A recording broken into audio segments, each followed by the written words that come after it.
Ei, gente, tudo bom com vocês? Meu nome é Adalma, esse é o Gira Trinco. Sejam bem-vindas, sejam bem-vindos. Hoje a gente vai falar sobre o livro Feito Bestas, da Violaine Berraud, um livro que foi publicado lá na França em 2021, mas chegou aqui no Brasil ano passado, 2025. Ele é a tradução da Letícia May e chegou pela editora Mundaréu, uma editora que eu amo. A curadoria deles é fantástica. Eu realmente gosto muito dos livros deles. O design também é maravilhoso, as capas belíssimas. E aí, esse livro foi o terceiro livro do meu clube do livro, o Trin Clube, para quem não conhece. Um clube do livro que acontece a cada 2 meses. Os encontros são online na primeira quinta-feira do mês que acontece, né? São os meses ímpares do ano.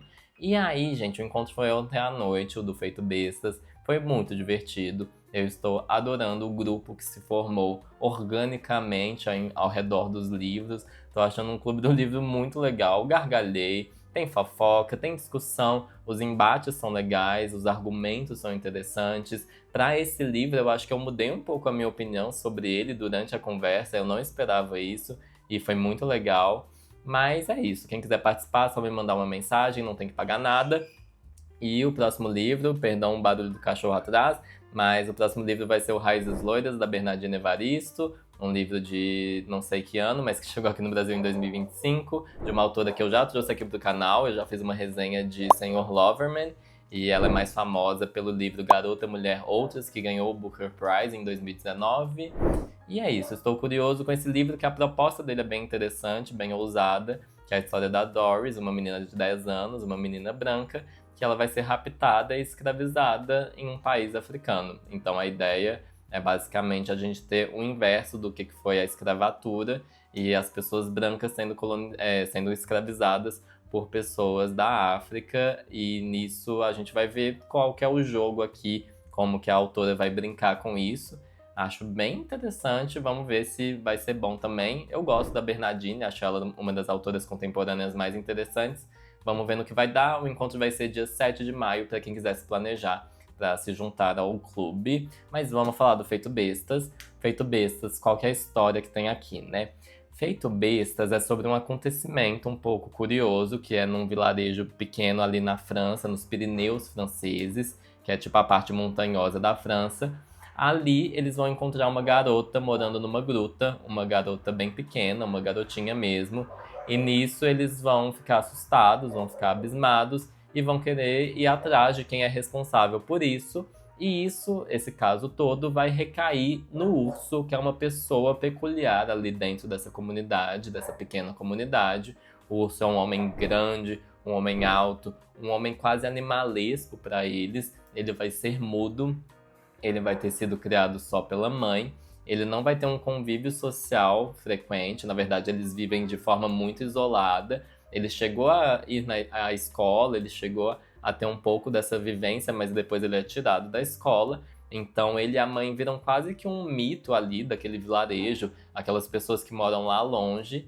E nisso a gente vai ver a investigação policial desse caso. Esse caso da menina que tá vivendo ali na floresta e que tem um urso ali, que é uma pessoa, na verdade, que vai estar meio junto. É uma coisa um pouco curiosa mesmo, eu acho um caso que deixa a gente intrigado. E a gente vai acompanhar essa investigação policial. E a estrutura do livro já é muito interessante para lidar com isso, porque cada capítulo vai ser um relato de uma das pessoas desse lugar. E isso vai fazer com que a gente veja opiniões muito distintas, às vezes, opiniões que são realmente contraditórias até, pessoas que têm certeza de uma coisa e depois alguém vai lá e rebate e fala que também tem certeza que aquela é a verdade. Parece muito Cidade do Interior esse livro, um livro que inclusive é minúsculo, ele é muito fácil de ler, chega a ser cômico quão rápido é ler esse livro. Teve gente que participou do clube que leu no mesmo dia e que não se apressou para ler. Então é muito rápido mesmo. E nesses relatos, algo que também ajuda nessa fluidez, é que eles vão ser muito orais, né? Eles vão estar muito apoiados na oralidade. É bem interessante porque as vozes também vão ser distintas. Tem algumas vozes mais particulares, que a gente sabe exatamente quem é, a pessoa vai ter um nome, a gente vai saber a profissão, às vezes. Tem um criador de animais, tem uma professora, tem umas figuras mais específicas, tem outras vozes que a gente não vai saber nem o gênero, se é um homem, se é mulher, a gente não sabe aquela voz de quem que é, mas é legal ver essa mudança, a gente vai criando um vitral, assim, de todo o acontecimento, e é legal também que o livro é voltado para nós, porque é como se os relatos fossem para o delegado ali, para o policial que está investigando, então o livro sempre vai estar falando você, o senhor, e isso vai fazer com que a gente pense, tipo, a gente tá tendo que resolver também. A gente tem que juntar as peças desse negócio, o livro meio que dá essa responsabilidade pra gente, o que é muito legal. E algo que eu achei interessante, além desse aspecto que é quase comunitário, essa coisa da cidade do interior é muito forte mesmo. Eu que conheço, tenho alguma familiaridade com isso, eu via pessoas específicas, eu vi uma tia minha nesse livro que ela não pode saber que eu vi ela aqui. Mas esse livro, além dessa oralidade, eu acho legal que uma coisa que eu demorei a notar é que o personagem do urso, ele meio que é o maior acusado, né? Ele realmente é uma das vítimas dessa história também, do jeito que a gente pode interpretar. E nisso, ele nunca vai ter o relato dele porque ele é mudo. Então eu achei esse jogo muito interessante, porque inicialmente eu tava tipo, nossa, eu quero muito o ponto de vista dele. Até que eu parei pra pensar e falei, nossa, não tem como. Não tem como do jeito que é o livro, não tem como ele falar. Então foi muito legal quando eu notei assim, nossa, a ideia foi muito bem pensada nesse sentido. E esse livro me lembrou um clássico do cinema internacional, que é o filme Deu a Louca na Chapeuzinho. Um filme, uma animação maravilhosa para quem não assistiu, gente. Esse filme é uma loucura, para quem não conhece. Ele é uma reinterpretação do caso da Chapeuzinho Vermelho. A gente vai ter também uma investigação policial em relação a tudo que acontece e a gente vai escutar o ponto de vista de cada personagem. É um filme muito doido, um filme que eu amo, eu acho muito divertido, um filme muito bom para quem gosta de uma Maria Juana, para quem gosta de fumar um. É um livro que você assistir a ele chapado é uma ótima ideia. Eu não sei por que me veio isso na cabeça, nunca devo ter feito, mas fica a ideia. Tem o filme no YouTube, inclusive, até dublado, se eu não me engano.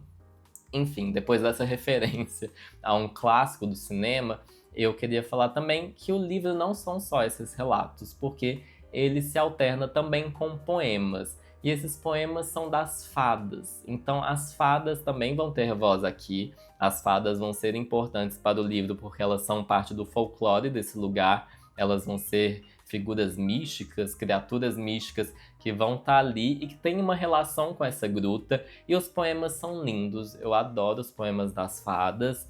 E isso vai fazer com que o livro, resumindo bem a ideia da estrutura dele, seja uma mistura de uma trama policial, de uma investigação policial, com um conto de fadas, com essa questão de fábula mesmo. Então é uma mistura muito inesperada, eu acho fantástica. E isso vai fazer com que a gente enxergue a sociedade ali, aquela comunidade, de um jeito muito interessante, porque tem algo em relação a como ver a justiça e como ver os mitos de criação, né? O ver como que as pessoas vão criar histórias com o que elas têm ao redor delas. Então eu acho uma junção muito legal. E nisso a gente tem que falar de sociologia. Sociologia foi algo interessante no Clube do Livro, porque uma das participantes foi a minha professora de sociologia do ensino médio, que foi a Nina. A Nina, que já participou aqui do Gira Trinco numa resenha de um livro da Mundarel, que é fantástico, que é o Te Dei Olhos e Te Dei Olhos e Olhaste as Trevas. Eu acho que eu falei o título certo, da Irene Solar. Um livro de uma autora fantástica, que também fala dos Pirineus. Pra quem não sabe, gente, Pirineus eu demorei a entender, mas eu fui pesquisar. É uma parte da fronteira entre a França e a Espanha. Então, a Irene vai falar da parte dos Pirineus que tá ali pra Catalunha, pra Espanha, e a Violaine Berrot, ela vai falar da parte que tá pra França. É como se fosse uma fronteira natural, quase uma cordilheira, assim. E é por isso que as duas falam de montanha, só que de países diferentes. Enfim, continuando. A Nina, que é essa professora de sociologia, eu gostei muito de ouvir a opinião dela, porque na sociologia, para quem não sabe, essa questão de crianças que são basicamente não jogadas, né, mas que não são socializadas e que são encontradas ali vivendo de forma selvagem, é um termo que atualmente não é muito bem recebido, essa coisa da criança selvagem, mas para quem já estudou alguma coisa de sociologia, sabe que existe essa imagem de uma criança que não vai ser inserida na sociedade e que isso vai fazer com que ela não seja exatamente institucionalizada, que ela não tenha as mesmas normas. E essa é uma discussão muito interessante, Porque como uma pessoa que é dissidente de alguma forma dentro da sociedade, eu fico pensando, né? Eu e a minha comunidade LGBT, por exemplo, mas a gente fica questionando o que já foi acordado pelo mundo, esse mundo que a gente chega, parece que tudo já tá meio decidido, mas a gente vê que algumas coisas ainda são discutíveis. E nisso a lei é algo muito mais forte, né? A gente fala de uma lei que não é muito fácil você ir contra ela. O caso do urso, por exemplo, ele deixar de ir para a escola é algo que é muito complicado. Ele não ser uma pessoa muito fácil de se comunicar é aquela coisa que todo mundo em volta fica meio sem saber exatamente o que fazer, especialmente a mãe. Uma mãe tem um filho, você nunca sabe que filho você vai ter, como você lida com essa criança que é tão diferente de todo mundo, mas que também faz parte do meio social, né? Que também tem que viver e ser criado e ser educado. Eu acho muito legal essa discussão. Existe uma frase sobre o urso que é assim, abre aspas, nunca dei nada por ele, deixado solto assim, fora de uma estrutura. E é isso, basicamente. Ele não tá nessa estrutura, ele na verdade é retirado da primeira tentativa, que é a coisa da escola, né? E aí a gente vê que existe uma tentativa de domesticação. O livro vai trazer muita discussão do homem como um bicho, do ser humano como um bicho, que eu adoro, vocês que acompanham o canal já sabem, que eu falo de Ney Matogrosso, que também trazia um pouco isso. Eu me identifico muito com essa ideia de que a nossa racionalidade é muito frágil, e que, não falando de um modo instintivo, mas que as coisas são muito mais próximas da natureza. Enfim, existe toda a discussão de quem são as bestas do título, né? Quem age feito besta. E nisso, o ambiente da floresta vai ser interessante também, porque a gente se sente conectado com esse lado mais natural, mais... Ai, como falar uma outra palavra que remeta à floresta? Acho que vocês entenderam a ideia. Mas, de alguma forma, essa floresta tem um papel um pouco ambíguo e que eu acho bem construído no livro, porque em alguns momentos a gente vê a mãe e o urso como figuras que estão isoladas, mas depois você vai entendendo que esse isolamento também é o jeito que eles acharam para se proteger. Que eles ali dentro construíram alguma coisa em que eles poderiam ser eles mesmos e não seriam questionados sobre isso. Isso também é comum em comunidades marginais, que elas vão se fechar e falar, olha, vocês não aceitam a gente, a maioria não aceita a gente, então a gente faz o nosso negócio aqui e vocês deixam a gente em paz. Isso também é comum, acho muito interessante essa discussão. Eu acho que eu não falei o suficiente da questão da lei, porque eu não sei falar de lei o suficiente, mas eu acho legal como que elas são questionadas, coisas que são lei atualmente, a gente acha que isso tem que progredir, que isso tem que mudar. Antigamente existiam leis muito, muito absurdas que a gente olha para trás e fica como que isso era possível, mas quem organiza a sociedade somos nós mesmos. Leis precisam existir. Assim, eu gostei que a Fernanda, que participou do clube, ela falou que o namorado dela fala: se tem lei, tem história. As leis não nascem do nada, elas têm algum motivo para existir. E entender esses motivos, entender essas histórias, eu acho muito interessante também.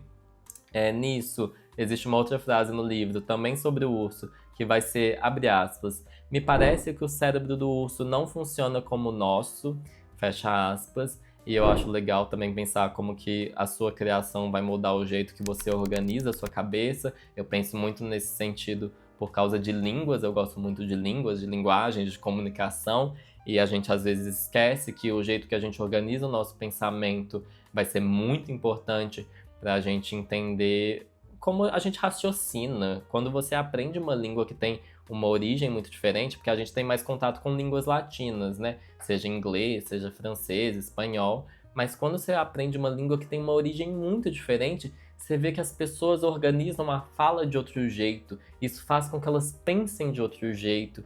Isso é muito legal também, pensando em alguém que é mudo e que vai ter que pensar o mundo de outro jeito. Também foi fantástico pensar todas essas coisas. O livro vai jogando isso muito aos poucos. Existiu essa discussão no clube, tanto da linguagem, porque existiu uma questão da psicologia, será que a cura é pela fala, o sofrimento é pela dificuldade da fala? Foi muito legal essa conversa também. Mas, por outro lado, a conversa sobre fala, eu esqueci o que eu ia falar. Ai, meu Deus do céu. Eu vou pausar o vídeo e ver onde eu tava. Bom que eu pausei, que eu já faço uma errata que inglês não é uma língua latina, gente. Então, francês, espanhol, essas línguas latinas a gente tem mais contato. Mas, de qualquer forma, a discussão que teve que eu ia comentar. No clube falaram sobre o livro explorar ou não, aprofundar ou não no que ele traz.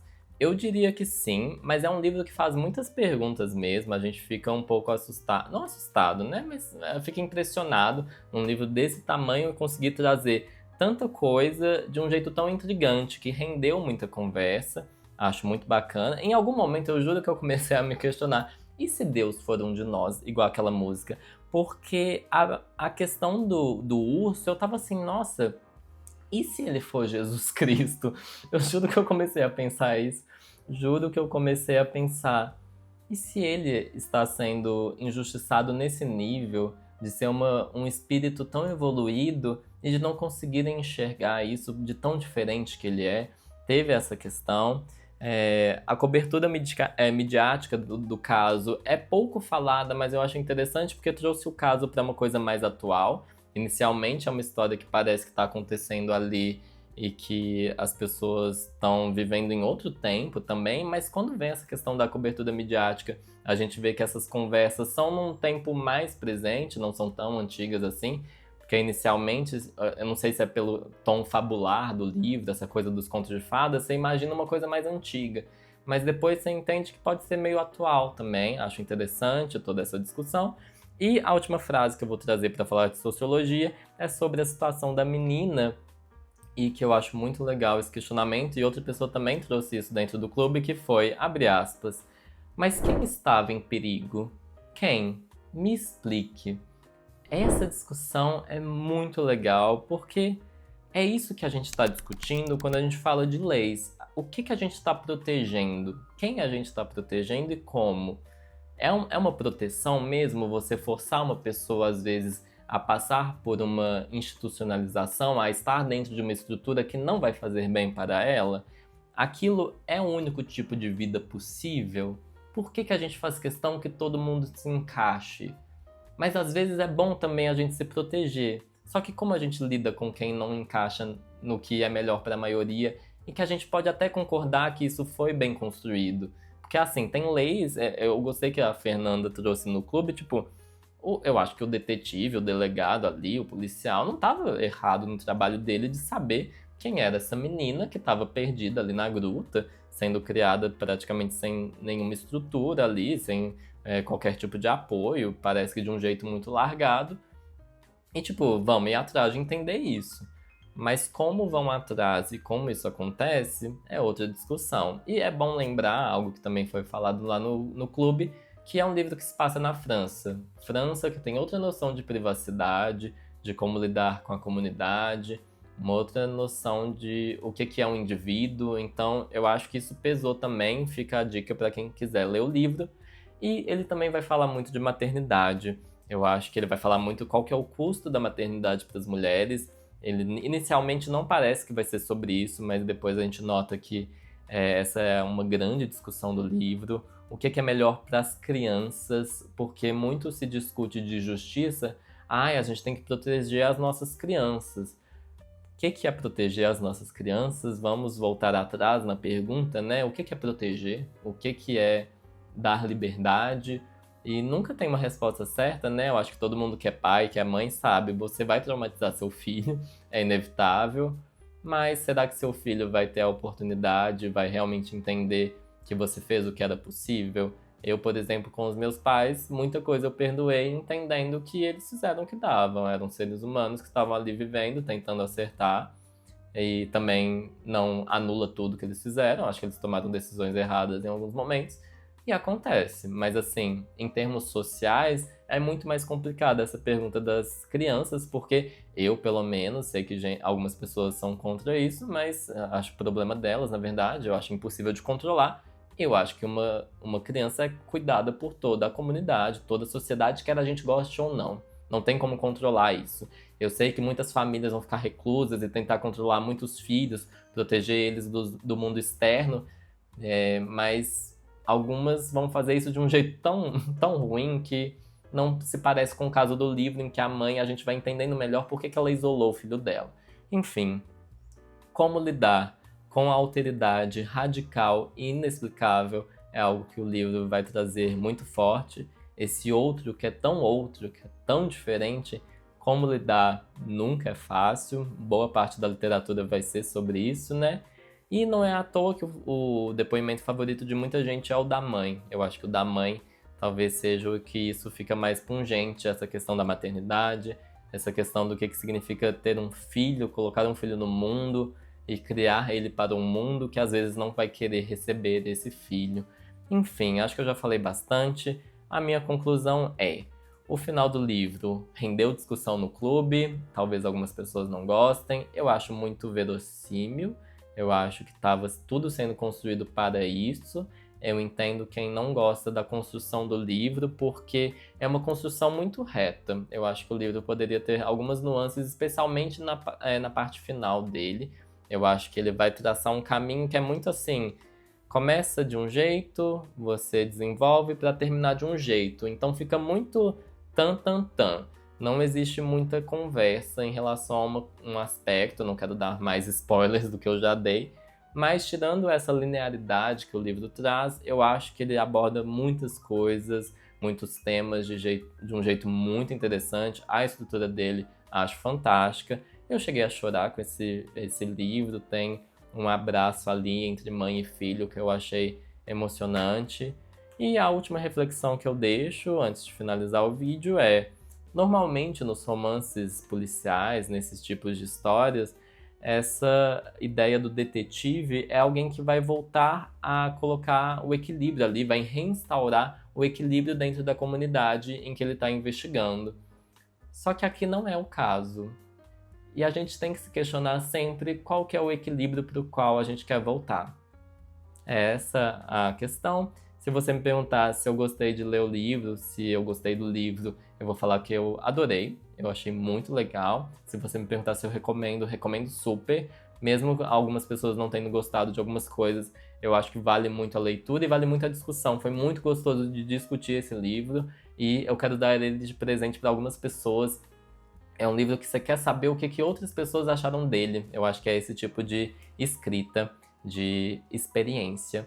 E esse foi o vídeo de hoje, gente. Muito obrigado a quem ficou até aqui. Fica mais uma vez convites para você, seja do Clube do Livro, quem quiser se juntar, seja também você se inscrever no canal, curtir o vídeo, comentar qualquer coisa, me seguir no Instagram, no TikTok, ativar a notificação. Quem quiser virar membro do canal, ter acesso a conteúdos exclusivos, também tem aí 2 opções de apoio que você pode me dar. E é isso, gente. Muito obrigado a quem ficou até aqui. Um abraço e um beijo para vocês e até o próximo vídeo.